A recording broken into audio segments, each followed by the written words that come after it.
I was pretty happy to finish that run because I was so apprehensive going into it. I have to admit, though, ending this 6-week experiment, it's a little bittersweet. The workouts were tough. The rewards, though, absolutely worth it. Before we show you all that, we want to bring back our Erica Hill experiment experts, Dr. Jennifer Ashton and Dr. Amanda Baten, are both with us this morning. Good morning. Congratulations. Thank you. Thank you. Great. You know, we talked a lot, this is 6 weeks, it kind of flew, and yet it feels like a lifetime ago at the same time. Yeah. For anyone who's looking to make some changes in their diet and their exercise and their lifestyle at home, Jen, how much time would you typically need to really start to see results? Well, I think this was a good amount of time for you. It's very important to take into account where the person's starting from. If they're fine-tuning and making little changes, absolutely you can start to see them in 6 weeks. If they're making drastic changes, it's going to take longer, but you can still start to see and feel the results as early as 6 weeks. And then usually, I normally tell people, it goes in 3-month intervals. Another 3 months, you'll feel another jump, and hopefully you'll continue to make little progress and not totally plateau. Right. No, we don't want to totally drop off. So we want to get, the big reveal here, a little drum roll.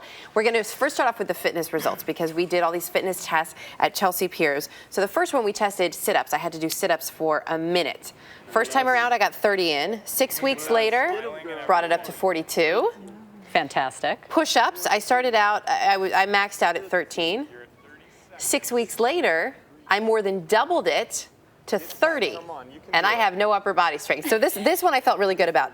The 1 mile run, I think I was probably most nervous about because I run, sort of an average. I ran a 10-minute, 10-second mile. That's average for me. I shaved off 1 minute and 25 seconds, people. How about that? That is fantastic. And we had talked earlier, you were thinking like 30 to 45 seconds would really be good. Right. That was excellent. That is significant. You really picked up the pace. That's good. I'm excited about that one. We also went through a couple other tests we did. We did body composition. This one was one that was tough for me. So going in, it was 21.3%. I dropped that down. I lost about 2%, which I know we had talked a little bit about, Jen. I'm still nursing. I'm just about to start weaning my son, so I'm holding on to a little bit more fat. Right. So that was pretty good. Aerobic capacity, I went from average to excellent, which was huge for me. And then my body age, I'm 34. I tested at 27 initially. I'm not even legal. I'm 20. You're a college kid right? now. I'm a college kid. Fantastic. I'm going out after this. So this was there were also some clinical tests we did though too, things that you wanted to measure. Right, and I expected to see the fitness results improve in 6 weeks. What you can't see, what's going on in the body, usually takes a little bit longer, but once again, you did not disappoint. So to go through the blood tests we did, you had some vitamin deficiencies to begin with. At the starting mark, your B12 level was 301, still technically normal, but I wanted it to come up a little. Came up to 370. Okay. I'd still like it to be above 400, but that's a great improvement. Your vitamin D level was really in the insufficient range. It was 23 when we started. You've been good about taking D supplements and also getting it from your food, so it's come up to 34. That's normal. You want it between 30 and 50 usually. And then your cholesterol numbers. Really, you can't get much better than this, Erica. Good. Both your numbers are fantastic. The slight difference you see really is just variability between the tests, not anything significant. That's great to know. So Amanda, food was so important here. Yes.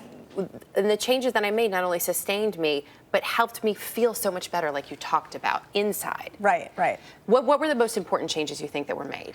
Well, I think the objective of this was to create a lifestyle that you could actually practice moving forward, and that it would be a setup for success, not for failure. So we didn't count calories, which was something that you asked me a lot about. And I think it's important to recognize that by adding in, my philosophy is add in the healthy foods. They're naturally low in calories, so you don't have to think about whether you're counting or not. And still have the foods that you like, but eat the healthier ones first. You won't have as much room. You make it much easier, the everything in moderation to live. And so thank you both very much. Really appreciate everything you guys did for me. Thank you. Keep it up. It's been great. Yeah, you'll be monitoring me. My thanks as well to Sydney Wilson, sorry, Sid, Chelsea Piers, and the New York Health and Racquet Club. They have been instrumental in this.